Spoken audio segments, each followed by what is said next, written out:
Kung 1,000 pesos na nga lang ang kita ko, paano pa ako mag-iipon? Kawawa naman ang pamilya ko. Hindi ba't parang kalokohan yun?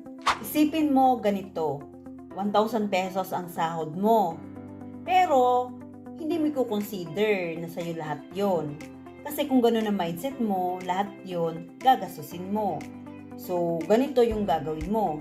Sa isip mo, ang sahod mo, 800 pesos lang. Yung 200 pesos, automatic sa savings or emergency fund or investment. So, bakit 800 pesos lang? Kasi kung hindi mo tatanggalin agad yung ipon, hindi ka talaga makakaipon. People don't save what's left. They save first, then spend what's left. Forced discipline technique ang tawag doon, hindi kalokohan.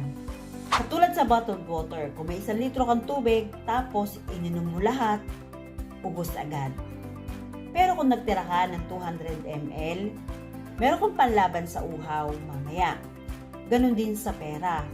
Kung ang sahod mo ay 1,000, tapos inubos mo siya lahat, wala kang pansalos sa iyong emergency. Pero kung nagtira ka ng 200 pesos, so kapag may bigla ang pangangailangan, hindi ka mangungutang.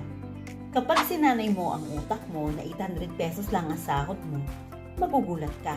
Magagawa mo pa lang pagkasyahin.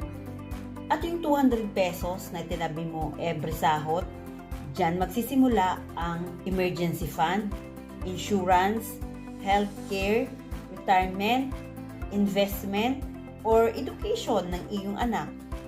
Small money, big future. So ngayon, pumili ka. Option A, gasto lahat ng 1,000 pesos, walang ipon, laging kapos. At option B, ipon 200 pesos, gastos 800 pesos, may future at may peace of mind. Saan mo gustong pumunta ang pamilya mo? Masasabi mo bang ito ay kalokohan kung ang layunin mo ay para maproteksyonan ang mga mahal mo sa buhay?